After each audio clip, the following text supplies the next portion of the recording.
Hey guys, welcome to the Veggie Vet. It's Chad. I'm out here in the greenhouse and we doing some up potting. If this is your first time, thanks for joining me. If you've been here before, thanks for coming back. I don't know if you watched the last video or not, but I have some seedlings that I need to up pot. The roots are getting to the bottom of the seed starting trays, so we need to go in and move them up before they get root bound. Not what we want.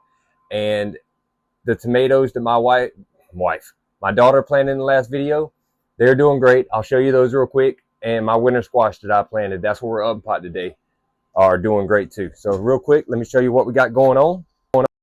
Over here, got some oregano, got some bonsai trees that I started from seed, trying to, like I said, experiment and trying to do things. We got the winter squash that I started up pot, and I figured I'd let you guys join me, try to show you what I'm doing, just like the seed starting. I feel like I've learned over the past year through podcasts, reading books, and YouTubers and stuff, and I've adapted a lot of things, and so I'm just trying to share what I've learned, and hopefully it helps out some people. So my seed starting's doing pretty good. My transplant's been doing pretty good this year, so I figured I'll show what I'm doing. So seed starting, like I said, that's what my daughter started. So proud of her. Look at her, 11 out of 12 germinated. I mean, granted, like I said, good seeds, things like that, the soil, all that matters, but she did a great job. Other tomatoes I started looking great. Some sunflowers, some marigolds, and I can't remember what I got in the back left corner. They're doing all right. I got about, 6 out of 12 germinated. That one is, I'm not going to say an unreputable seed company. It was just kind of a cheap buy. Let's just say that. It was a budget buy from somewhere that I was just passing through. So real quick, let me show y'all what I do. It ain't gonna take a lot of your time. When I'm up potting anything, I like to use red solo cups for the most part. The reason being, they got room to them. And so with my seed starting trays I like to use, they give me a lot of room to let them grow some more before I need to put them outside. So I like that idea. Plus, with tomatoes, because you can bury them deep, it's good to have some room to bury them deep, things like that. So that's the reason I like red solo cups. What I do with my red solo cups, I like to burn slots up the side. That way I can see when the roots are getting low, not when they get to the bottom. I can see when they're starting to get down here, and it helps me get the plants out before they get root bound, which is a very good thing to try to make sure you do for transplant success.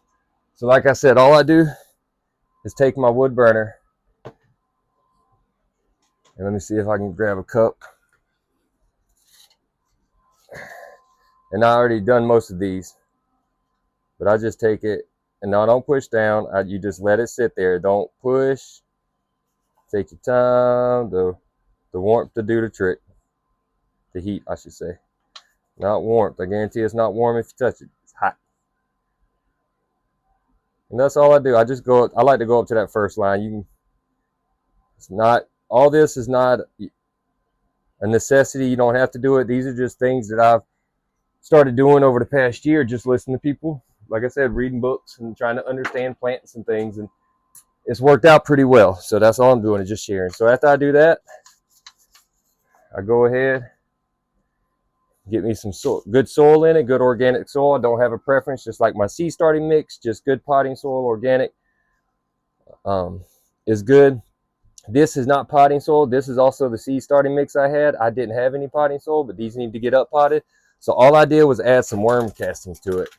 And worm castings, just, you know what it is, worm poop, and it provides enough nutrition in these pots for these plants to continue to grow, because all it mainly needs is nitrogen right now to really keep going, to stay green and things like that. And worm casting provides enough nutrition for pretty much the plant throughout in some cases, but it really helps out. So like I said, here's the transplant. Looks good and healthy.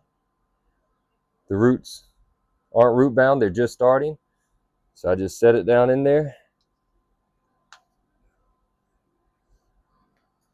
And for my worm casting to my seed starting mix, when I add it, I do a 1 part worm casting to 3 part seed starting mix. And that seems to be a good ratio for it to survive in these red solo cups for a couple weeks. And it won't take long. Like I said, it's only been 12 days since I put the seed into the soil. And this is where they're at. They cucumbers and things and squash, they really like to grow. That's the reason you have to stay on top of it.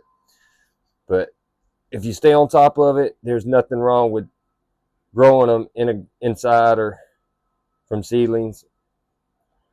in a seed starting tray. Now, a lot of people would tell you, and they do grow just fine outside in the ground, put them straight to the soil, and they grow fast, just fine, and fantastic. That is true. My problem here is last year I tried to do that a lot, and I had something that loved to eat my cucumber seedlings as they were trying to come up. So every time they would start to come, so it would be gone. I'd come out the next day, something ate it. So I got tired of trying to go out there and cover them up, and then forget to, because I bought these little uh, like triangle things, like cones to go over them to protect them. But the problem is I leave for work and forget about them, and then I come back and the seedlings die because it's been so hot. And it would happen during the night. So I just got tired of fighting that battle. So I just said this year I'm going to do my cucumbers and things like that from inside, starting from seed indoors.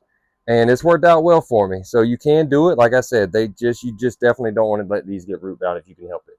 So always water it in once you transplant it. And that's what I do. And I label mine on the side. I'll just write with a pen on the side what it is, my winter squash. And give it a couple weeks, and that's going to be ready to go outside. So that's what I do for my transplanting, guys. Hopefully it helped you out. You learned something. If you did, give me a like, hit that thumbs up. If you want to, subscribe so you don't miss anything. I appreciate your time. I appreciate you visiting. Y'all have a great afternoon, great night. God bless.